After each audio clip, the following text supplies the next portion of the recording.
what do you have against queer people, and when is that going to change, and why do you have these views on them?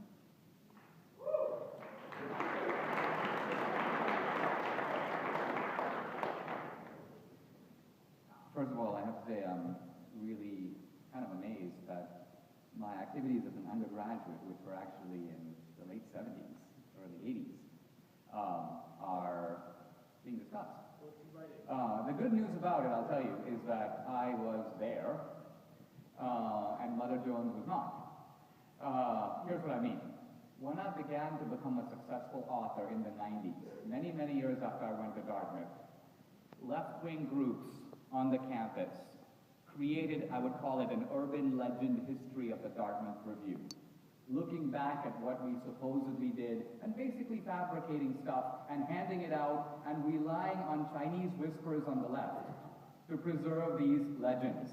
So for example, none of them can name any students that were named in the review.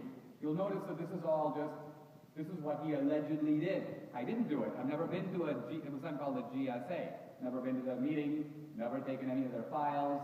At one point we wrote an article on college funding for the Gay Students Association, and in that article we mentioned the 4 officers who had applied for college funding, and we noted that in their application they had not described any intellectual activities, or were basically using the money for parties. So the thrust of the article was, college fees go to fund intellectual and cultural groups. They don't go to fund, basically, beer kegs. They don't go to fund recreational activity. And the question was, why is the college doing this? Now, you can agree or disagree, but the point I'm trying to make is the Mother Jones recapitulation, 30 years old, bears no actual resemblance to the facts. So I'm happy to defend what I said. And quite frankly, you know, I've done some sophomoric things when I was in college. My main defense, I was at that time indeed a sophomore.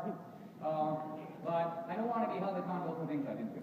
Okay, so you were misunderstood, and you have they have the facts wrong. Will you now give a full-throated endorsement of queer rights? Well, I don't know what a full-throated endorsement of queer rights means. Say it loudly.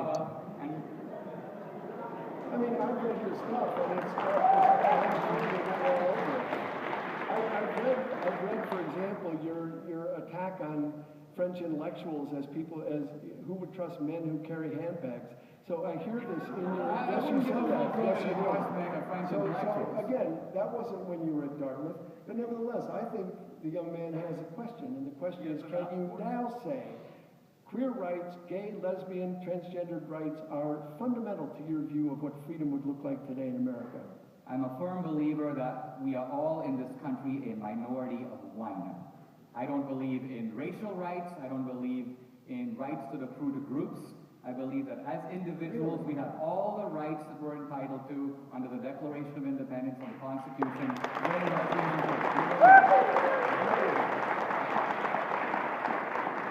So you don't see groups. You're like Stephen Colbert. You don't see groups. You just see people. You don't see race. No, you don't see gender. You don't see those aren't in your. Those categoricals aren't there. And if a group of people you could prove were categorically kept down because of their identity, for example, as gay, you would oppose that. Let me ask you a question. Sure. Would you affirm right now, as a group, the fundamentalist evangelical Christian rights? Affirm what? Well, let me clarify. Affirm what? Let me clarify. Let me clarify. Among the Dartmouth faculty, and this would probably be true of all the Ivy League, self-described professing evangelical Christians are smaller in number and probably in proportion to blacks, Hispanics, gays and lesbians, any of these so-called minority groups. But they're the smallest minority of all groups.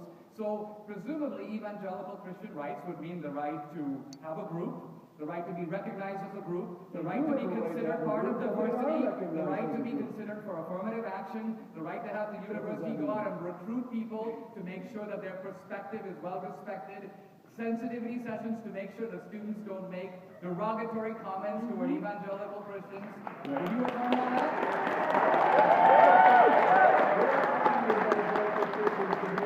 I think you're making this up. I think this is another straw man. You're saying that they're a minority that are oppressed. Show me where that minority is oppressed. Maybe in smaller number, where are they? And what is the oppression? They can't get tenure?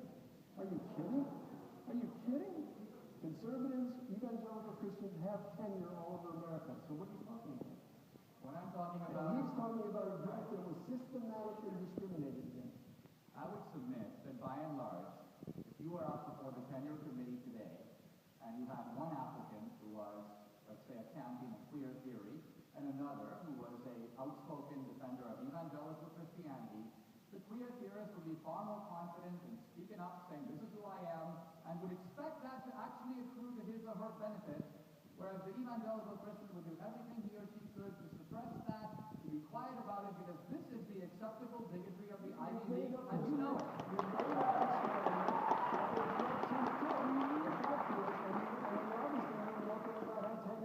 Work. It would depend on publication. It would depend on peer review. It wouldn't depend on whether you were popular or not popular. You're wrong about that. And it's not true at Dartmouth, and it's not true at Harvard, and it's not true at Illinois. Mr. D'Souza.